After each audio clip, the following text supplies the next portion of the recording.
नमस्कार, मैं नवीन Tripathi news diary channel में आप सबका स्वागत करता हूं। बड़े बेआबरू होकर तेरे कूचे से हम निकले, बहुत निकले मेरे अरमा, लेकिन ज़रा कम निकले। वो तमाम लोग जो नरेंद्र मोदी या फिर बीजेपी को पसंद नहीं करते हैं, उन पर फ़िलहाल ये शेर बिल्कुल सटीक बैठता है, क्योंकि 4 राज्यों के विधानसभा चुनाव, जिसे आप 2024 से पहले सेमीफाइनल कह रहे थे, उसमें बीजेपी की अप्रत्याशित जीत उनके चेहरे को लटकाने वाली है।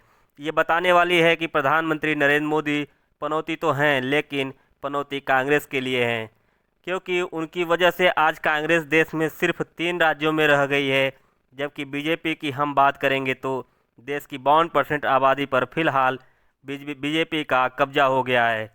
और बीते 5 सालों में ऐसा लग रहा है कि वापस अपने ट्रैक पर आ रही है, क्योंकि 2018 के बाद बीजेपी का बहुत ज़्यादा ग्राफ गिर गया था।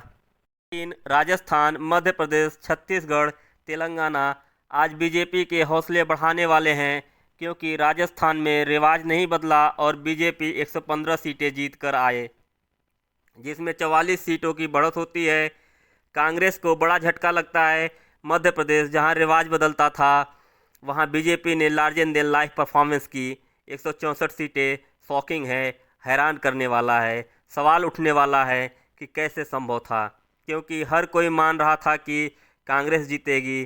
छत्तीसगढ़, जहां पर भूपेश बघेल का मैजिक दिख रहा था, वहां पर बीजेपी जीतती है 54 सीटें। और तेलंगाना में वैसी से बेहतर परफॉर्मेंस करना, 8 सीटें जीतना बताता है कि बीजेपी लार्जर देन लाइफ बनती जा रही है और सामने वाले जो कंपटीटर हैं वो धीरे धीरे कमज़ोर होते जा रहे हैं। हालांकि व्यक्तिगत तौर पर मुझसे पूछेंगे तो मेरे लिए ये हार जो है राहुल गांधी के सुप्रीम लीडरशिप को लेकर हार है, क्योंकि ये जीत हार नरेंद्र मोदी का भविष्य तो नहीं बिगाड़ती, लेकिन राहुल गांधी का भविष्य बना सकती थी। अगर इस चुनाव में राहुल गांधी जीत जाते तो हिमाचल और कर्नाटक में मिली जीत के बाद उनकी जो इमेज स्ट्रांग हो रही थी वो बहुत बेहतर हो जाती, और इंडिया गठबंधन जो है, या इंडी गठबंधन जिसे बीजेपी कहती है, उस गठबंधन में संपूर्ण स्वीकार्यता उनकी हो जाती। कि उनकी पार्टी ने तेलंगाना में शानदार प्रदर्शन किया है और अच्छी बढ़त हासिल करते हुए 64 सीटें जीते हैं, जिसमें 45 अच्छे हैं, तो उनकी तारीफ भी होनी चाहिए।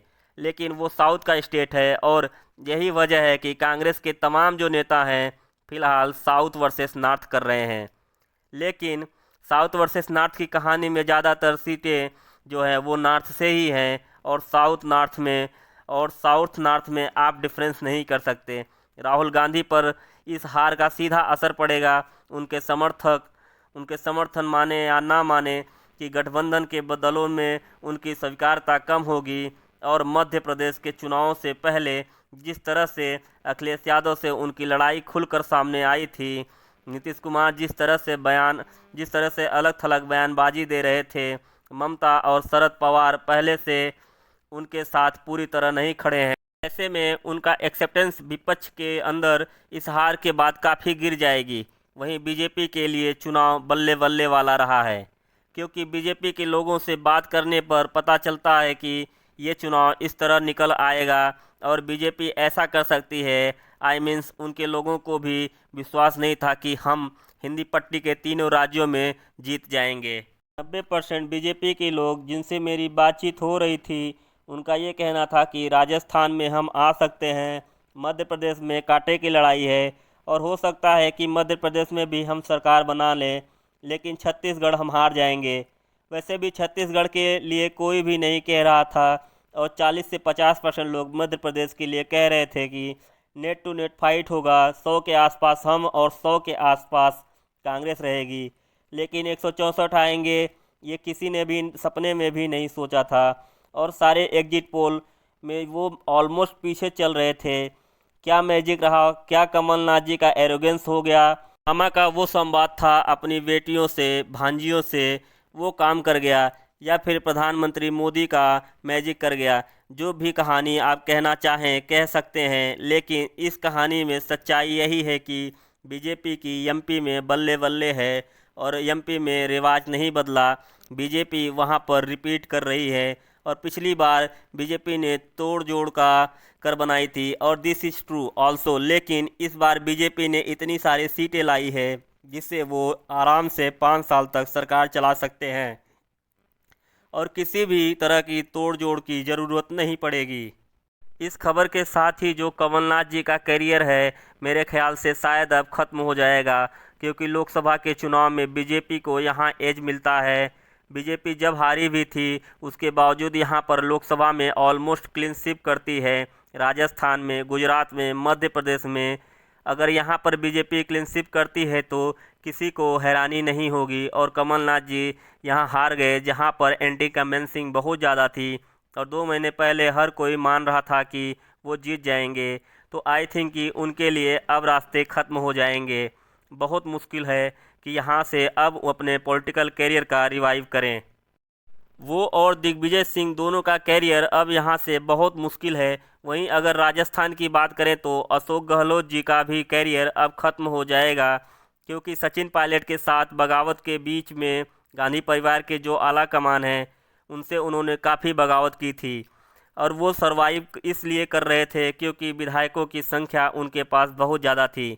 तो ऐसे में उनका अपना नेतृत्व था जिसमें वो कह रहे थे कि भाई मेरे पास वोट हैं, मेरे पास नंबर है, गांधी परिवार से लड़ गए। अब जब ना तो सत्ता रही, ना वोट रही और ना ही सीट रही, तो गांधी परिवार उनके बहुत इंटरटेन करेगा, ऐसा तो अब नहीं लगता है। और इसी वजह से उनके लिए मुश्किलें बढ़ रही हैं और आगे आने वाले समय में अशोक गहलोत अब धीरे धीरे रिटायरमेंट के तरफ बढ़ रहे हैं, क्योंकि सेंट्रल लीडरशिप उन्होंने ठुकरा दिया था और स्टेट लीडरशिप में वो कहीं भी एग्जिस्ट नहीं करने वाले हैं। और Sachin Pilot will be the man जिनके लीडरशिप में कांग्रेस राजस्थान में आगे बढ़ना चाहेगी। छत्तीसगढ़ की जहां तक बात है तो ये थोड़ा शॉकिंग है, क्योंकि किसी भी एग्जिट पोल में कहीं भी इस तरह की जिक्र नहीं था कि छत्तीसगढ़ कांग्रेस हार सकती है। भूपेश बघेल साहब ने जिस तरह से अपनी मीडिया मैनेजमेंट किया था, जिस तरह से तमाम इन्फ्लुएंसर, सोशल मीडिया स्टार, तमाम पत्रकारों, टीवी चैनलों, जिस तरह से उन्होंने सपोर्ट किया था वो ज़बरदस्त था। लेकिन इस बीच उन पर लगे तमाम आरोप, जिसमें बैटिंग ऐप से उनके रिश्ते, पैसों का लेन देन, तमाम चीज़ें, उन पैसों से कांग्रेस सरकार चलाने की बात आना और उसके बाद उनकी पार्टी का 35 सीटों का नुकसान झेलना, ये बहुत बड़ी बात है। 35 माइनस हुआ है और ये नंबर बहुत ज़्यादा होता है। वहीं बीजेपी को 40 सीटों का एज हुआ है। ये बहुत बड़ा गेन भी है कि 40 सीटें वो जीतते हैं और उनकी कहानी भी मुश्किल होगी। हालांकि उनके पास अभी कैरियर बहुत लंबा है और वो कमबैक करेंगे, लेकिन उनके लिए एक सेटबैक तो है। वो जो परसेप्शन बना दिया गया था कि भूपेश बघेल को हराना नामुमकिन है, बीजेपी से वो लड़ सकते हैं, वो यहाँ पर टूट गया। भूपेश बघेल अनबीटेबल नहीं है, उनको भी हराया जा सकता है और वो हारे। 90 में से 54 सीटें बीजेपी पा रही है और मेजॉरमेंट में गवर्नमेंट उनकी बन रही है। धन्यवाद।